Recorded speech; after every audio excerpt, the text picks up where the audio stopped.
Rachel Maddow, the most influential liberal TV host in the country, every single night misled millions of liberals into believing something that was totally false, and there will be no media consequences for it. Following 2+ years of reporting and speculation on the Mueller investigation, the final report is now complete and in the hands of Trump's AG, William Barr, where he has summarized the findings and has revealed that there in fact is no collusion between Trump and the Russian government. Now, the question remains around obstruction of justice. So Mueller apparently made the case for both sides of the argument. So we're going to have to wait and see the final report to really understand that piece of it.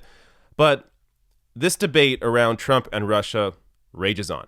So I saw this fantastic debate today between Glenn Greenwald and David K. Johnston on this very issue. Now, these are two journalists that are both well-respected, but happen to be on different sides of the argument on Trump and Russia. Now, you're going to see mutual respect between these two journalists here. So I don't want people thinking that, David K. Johnston is a nut, or if you're on the other side of this, I don't want you thinking Glenn Greenwald's a nut. Both of them respect each other and respect their arguments, but they have a disagreement. So I want you to see both sides of this. So first up, here is Glenn Greenwald essentially going off on the media. So I continue to believe that we should see the full Mueller report. I support that completely. Secondly, let me say as well that I believe that Donald Trump is one of the most corrupt people ever to occupy the White House. I'm certain that he's guilty of all kinds of crimes, war crimes as president, financial crimes as a business person. One of the reasons why those of us who are so angry about this obsession on Russia and collusion, aside from the fact that it was so dangerous to ratchet up tensions between two nuclear armed powers this way instead of trying to forge a peace between these two countries, is precisely because it took the oxygen away from all of the things that the Trump administration is doing that is so damaging, in lieu of this idiotic, moronic, Tom Clancy type espionage thriller where we were talking about Putin blackmailing Donald Trump with PP tapes, and Donald Trump being a Russian agent since 1987, which was a cover story that was on New York Magazine that Chris Hayes put on MSNBC. Just all kinds of moronic conspiracies that we love to mock other countries' medias for circulating and disseminating, drowned out our airways and our discourse for 3 years, preventing us from focusing on the real substantive damage that the Trump administration is doing and that Donald Trump's corruption entails. But the reality is the media chose to focus on this. Everybody knows this. David K. Johnston was on your show, Amy, a week ago, and he said, Donald Trump, I believe, is a Russian agent. We now have a full-scale 20-month investigation by somebody that everybody agreed was a man of great integrity who would get to the bottom of all of this, who had full subpoena power. And David keeps trying to imply, which is totally false, that all that Mueller said was, oh, it just doesn't rise to the level of criminality. That is not what he said. He said, after 20 months of a full-scale investigation, which, by the way, included hours of interrogating Donald Trump Jr. before Congress, all of the transcripts of which were made available to Mueller, which he could have prosecuted Trump Jr. on for perjury and obstruction had Donald Trump Jr. lied about anything, but he chose not to. He said, after reviewing all of this evidence, I am concluding that this did not happen. Not that it doesn't rise to the level where I can criminally prosecute. He's saying there was no collusion. The game is over, and it's time to be honest about it. And the more we try to cling to this and invent new you know what it reminds me of? In 2003, when the neocons finally had to face the truth, that there were no WMDs, that they had fabricated that the media had misled millions of people around the world for years, and they started saying, maybe Saddam hid them in Syria. Maybe they're buried in places we just haven't looked yet. It's time to face the truth. The media got this story wrong. They obsessed on this for 3 years, and all this time there was no evidence for it. It was just a conspiracy theory. Rachel Maddow, the most influential liberal TV host in the country, every single night misled millions of liberals into believing something that was totally false, and there will be no media consequences for it. And that is extremely grave and serious, no matter how much is true about how corrupt Donald Trump is in his financial dealings or any of the other stuff that people are now trying to deflect our attention onto. All right. Greenwald is rarely this animated. So it was kind of, I don't know, refreshing to see him this angry about this issue. Because look, to have the media as obsessed as they were about the idea that Trump was a Russian agent for 2+ years, it did, as he said, take a lot of the oxygen away from actual serious issues that they could have been discussing. Now, he also makes comparisons, comparing this whole thing to a Tom Clancy-like thriller. I mean, that's part of the issue. The news, the media, largely, at least in terms of when it comes to, cable news, they're entertainment networks. So if the idea of Trump being a Russian agent is engaging and interesting to people, to think that you have a president that is employed by Putin running the American government, I mean, it's a very attractive story. And yes, it will grab eyeballs. And yes, as far as I've seen, the ratings have been up for CNN and MSNBC since Trump has become president. So it's legitimate to think that they had a financial reason to continue to pursue this story because it benefited them.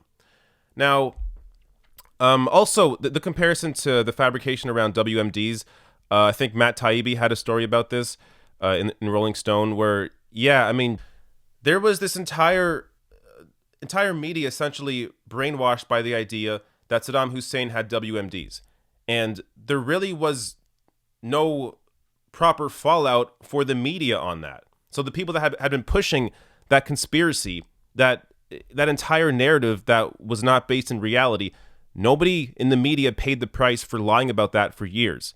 And we're going to likely see the same case with Trump and Russia, that the people that were pushing this conspiracy without the evidence are not going to face any consequences, are not going to lose their jobs. Now, before I get to David K. Johnston and his points here, let me play one more clip from Greenwald about the questions that we should be asking. Why did millions of people vote for a complete joke of a game show host? And how did the Democrats lose the presidency to one of the most embarrassing spectacles of a candidate in U.S. history? What is the prevailing ideology of the ruling class that has turned millions and millions of people into this country into such angry citizens that they either refuse to vote or vote for the person who promises to burn down the entire system? Why are they so angry? What has happened to their economic security? What ideology and what group of people are responsible for that? What has Donald Trump been doing in realigning the United States away from the Western Europe and to Saudi despots? And the collusion that actually happened, which was from the Israeli government during the election in order to undermine Obama's policies. All those kinds of questions could have been asked and should have been asked, but it all got drowned out because we were all so much more fascinated by this superficial, kind of very appealing and melodramatic espionage thriller that has completely destroyed the credibility of the U.S. media and so tragically vindicated Donald Trump in a way that probably is the greatest gift that has been given to him throughout his entire presidency. And this is why politics or political commentary on YouTube exists, to deal with these questions. So the questions here that Greenwald raises: why aren't people voting? Why aren't more people voting? Why do people feel the need to vote for Trump at all? These are the questions that I tried to dive into over the past 2 years instead of focusing on Trump, Russia, and the Mueller investigation that wasn't yet complete. I didn't understand why the media was so focused on an investigation that hadn't yet concluded. I mean, let the investigation conclude and then do your reporting on it. Now, I get it when there's indictments and that kind of thing, you want to do a news story on it, but to make it the focus of all your coverage and to speculate endlessly about what it means and oh, is Trump an agent? Oh, he's doing this and this and this. Just wait until the report comes out and then you'll know. It doesn't make any sense to endlessly speculate on it. Now, but yeah, to get back to these questions, this is what interests me.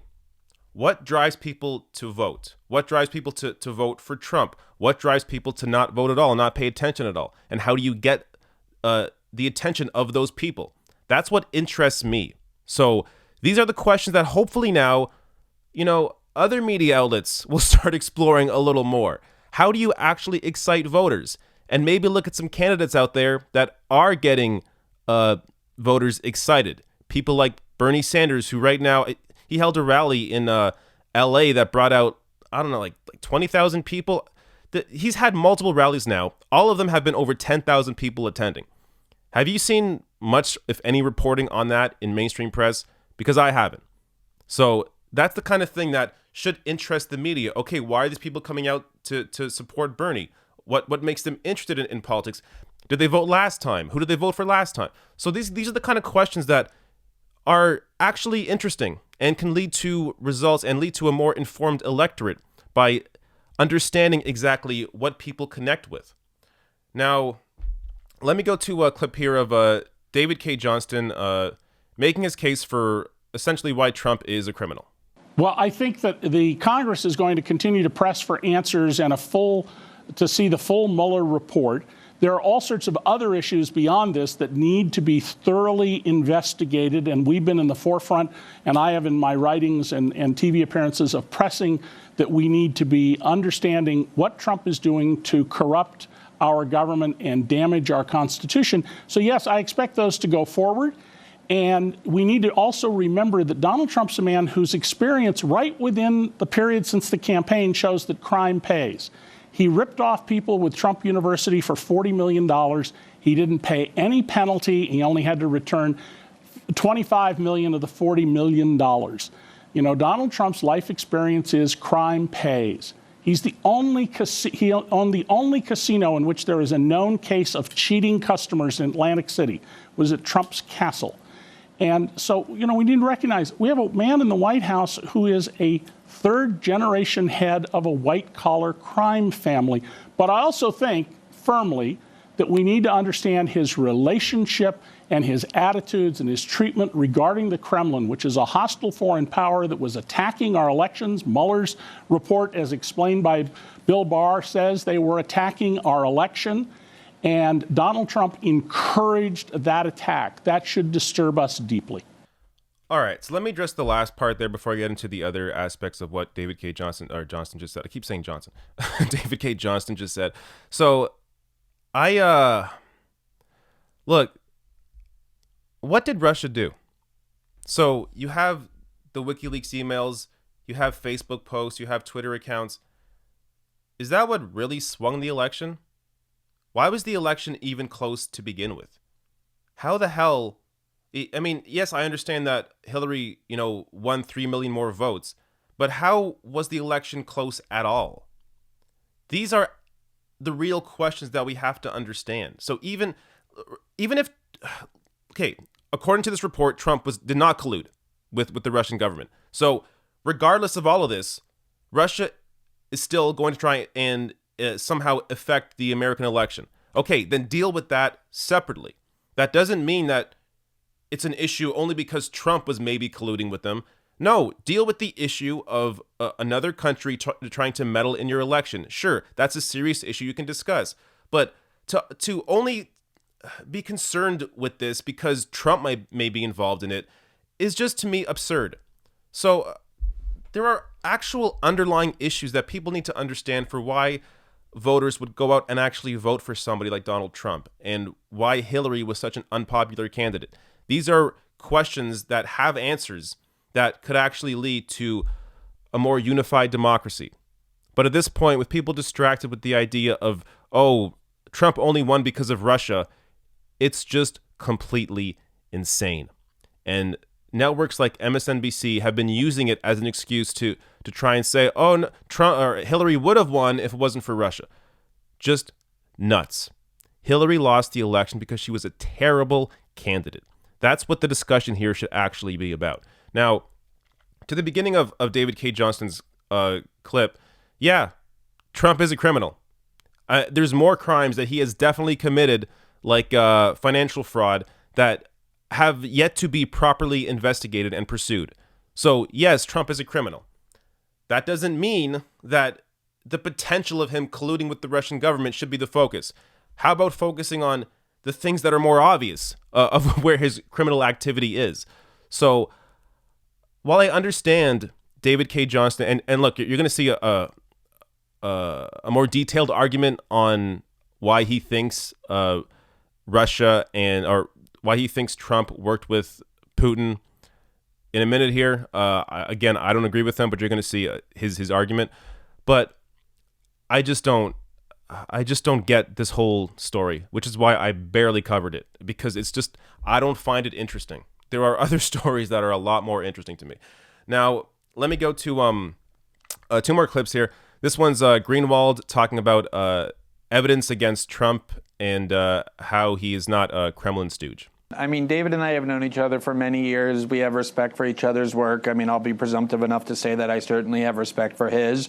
And part of the reason why I find this whole thing so tragic is because all the things that he just named that do deserve attention and investigation have received none, because completely drowning out all of that has been this utter fairy tale. How can you say Donald Trump is a stooge of the Kremlin when he's right now trying to remove one of Vladimir Putin's client regime states in Venezuela, or when he's trying to bully Angela Merkel out of buying Russian natural gas, probably the thing that's most important to the Russian economy, or when he sold lethal arms to the Ukrainians, something Obama refused to do on the grounds that it would be provocative to Russia, or when he bombed Putin's client state in Syria. Over and over, the Trump administration has taken actions far more adverse and aggressive and belligerent to the Russians than the Obama administration did. So this really gets to the crux of the disagreement. So Greenwald sees and understands how the U.S. government has worked against the interests of the Russian government, and sees that and thinks, okay, if Trump is a Kremlin stooge, then why is the Trump administration taking all these steps to make moves against what is beneficial for the Russian government? Now, David K. Johnston is more focused on Trump's behavior. So this is really where this sort of disagreement hits a head, where you see exactly what each side is focused on. So while Greenwald is focused on what I think is more important, the evidence of what the U.S. government is actually doing, David K. Johnston is more focused on what Trump's behavior is around Russia. Watch. If Glenn had looked at my Twitter feed, he would know that a lot of people attacked him as being illegitimate, and I defended him. We disagree, but I think we have honest disagreements about what matters here. Glenn sees the Russia matters as very black and white. He says there's no evidence, for example. In fact, I see them as what I believe they are, very gray. We have lots of evidence of extraordinary conduct. Russia, if you're listening, love it when the Kremlin offers help. The request to use communications gear, the discrediting of American intelligence agencies while accepting Vladimir Putin at his word and meeting him with no other staff around and destroying the translator's notes, or meeting with no American translator, and the disclosure in the Oval Office of sources and methods to the Russian foreign minister and the Russian ambassador, which we learned about only because of the Russians, not the White House. All of that is extraordinary behavior that is unlike any former president. And I also think the proper measure here is not Barack Obama's foreign policy, but what Hillary Clinton made clear she would have done if she had become president. I don't think she would have been a particularly great president, but she made it very clear that short of going to war, she was going to squeeze the Kremlin until they gave up Crimea. Putin understood this perfectly. And so while he didn't so much want Donald Trump, he certainly did not want Hillary Clinton, who would have made things economically very painful for him. And she was quite explicit about that. So I think this is really, people need to understand why it was so easy for people to be captured by this narrative of Trump being a Russian agent. Because there is a lot of weird behavior that Trump has clearly shown towards Russia. But at the same time, Glenn Greenwald is also correct to say that there is a lot of foreign policy that works against the best interests of Russia. So there really is evidence on both sides of this argument. So it's completely legitimate for people to have had questions around Trump and was he working with Putin? And it's legitimate in the sense that it's okay to speculate it in your mind. It's not okay to focus 2+ years of reporting in the media on that speculation. That's where the issue that I have, and it looks like Greenwald has as well, that sure, report on the indictments, report on whatever comes out of the ongoing Mueller investigation, but don't have this endless speculation about what all this means and where it might lead to. Wait until the actual report comes out. So if you want to see this entire discussion, I'll link to it below my video. It's I think about a 36-minute discussion. It's fantastic. I think it really gives you a better perspective, a more in-depth view on exactly what the disagreement between these two sides is, and maybe helps you better understand the other position that is whatever the opposite of your position currently is.